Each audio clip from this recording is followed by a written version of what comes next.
Bom dia, buscadores! Hoje, dia 15 de dezembro de 2023, eu, Ana Paula Magalhães, estou psiquiatra nesta encarnação.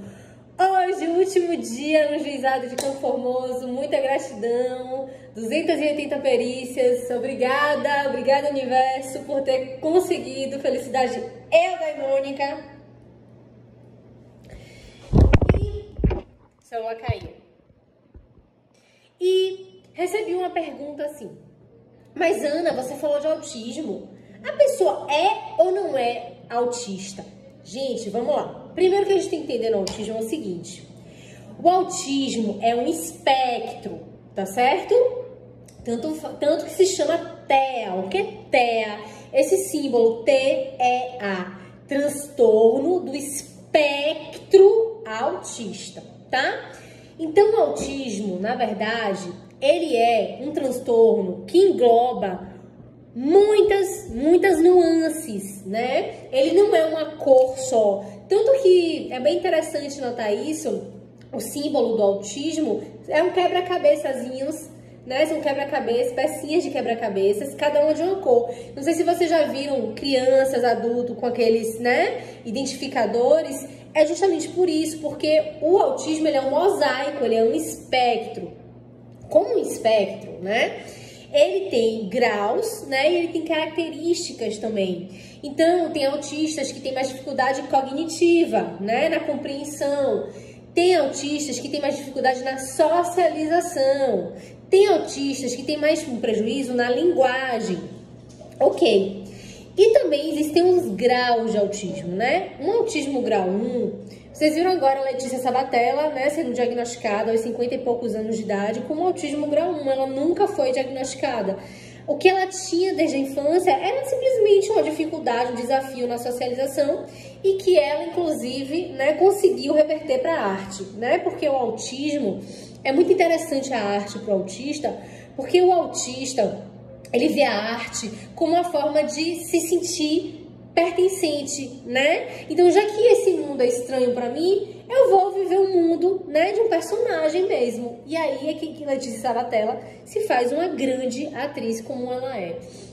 Mas então, o autismo grau 1, dificilmente ele é diagnosticado, né? São pequenas, muito pequenas características que fazem com que a pessoa se inclua nesse espectro, né? Normalmente não tem prejuízo cognitivo, normalmente é mais uma coisa na socialização, no contato visual, né? Pode ter uma seletividade alimentar, pode ter hipersensibilidade a barulho, né? Essas crianças, esses adultos, eles conseguem se desenvolver, eles conseguem ter autonomia, eles conseguem trabalhar. E como eu falei aqui, muitos deles têm aspectos de genialidade, né? Nesse autismo grau 1, a gente encontra um autismo que não era considerado autismo, mas passou a ser considerado, né?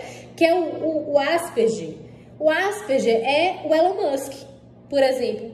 Elon Musk é um Asperger. Elon Musk tem extrema dificuldade, não parece, mas ele tem extrema dificuldade nas relações sociais dele, né? E ele, inclusive, aprendeu durante a vida dele a usar isso com humor, né? Porque o humor é uma ferramenta incrível para o autista, né? O humor, a arte, para ele se colocar diante do mundo, né? Outro dia o Elon Musk, quando comprou o Twitter, ele chegou com a pia na mão, né? Porque tem um dito americano que diz assim: a pia aqui é minha, entendem? E Elon Musk tem um grau de genialidade absurda, né? É um cara à frente do tempo, é o cara que tá na inteligência artificial, é o cara que tá na SpaceX, é o cara que tá nos satélites, é o cara que tá querendo povoar Marte, só para vocês terem noção. Mas existem autistas grau 2, grau 3, severo, né? E aí são autistas que já têm comprometimento cognitivo, normalmente, né? Então já tem a dificuldade quanto à compreensão de si, do mundo, já tem uma dificuldade, né, no desenvolvimento, nos conteúdos escolares, já tem um atraso na aprendizagem e já tem mais dificuldade na autonomia. Tá, Ana, então por que você tá falando tudo isso? Tô falando tudo isso, gente, porque como espectro, eu tô muito preocupada, né? Tanto do ganho secundário, né, de pessoas dizendo que são autistas, dizendo que os seus entes são autistas para conseguir algum benefício, né? Já que é uma linha muito tênue. Eu tenho recebido mães aqui, tá? Dizendo, doutora, ele foi diagnosticado com autismo porque ele enfileirava os carrinhos e porque ele andava na ponta do pé. Tá, a criança contacta visualmente, a criança sorri, a criança brinca com as outras crianças, não tem hétero ou autoagressividade, auto e hétero lesivo, nada. E simplesmente é uma criança que durante algum tempo andou na ponta do pé, né, e empilhou carrinhos, enfileirou carrinhos. E foi dado com 3 anos de idade diagnóstico de autismo, que já é muito precoce, né?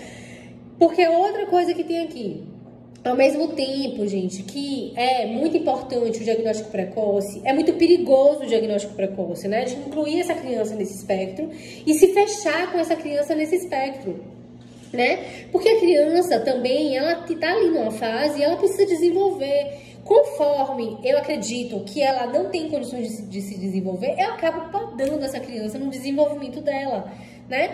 Então eu tenho aqui tantas nuances sobre autismo que eu tenho que tratar ainda aqui com vocês, tá? E outra coisa, uma criança no grau 1, com as terapias, com psicopedagogia, psicologia, psiquiatria, terapia ocupacional, fono, né? Porque muitas têm a questão da linguagem, elas podem sim sair do espectro. Gente, lembra que é um espectro. Imagine a luz. Não tem o infravermelho e o ultravioleta?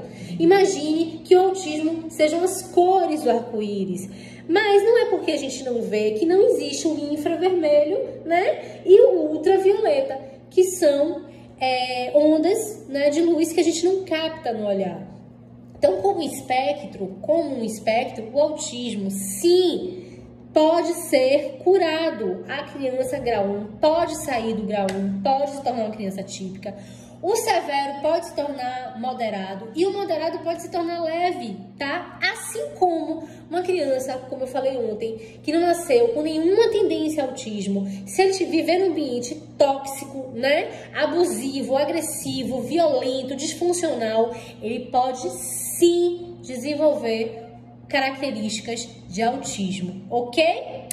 Homens e mulheres de ouro, hoje eu durmo na Bahia, amanhã acordo em Pernambuco. Sejam de ouro, eu sou. Até amanhã em Pernambuco.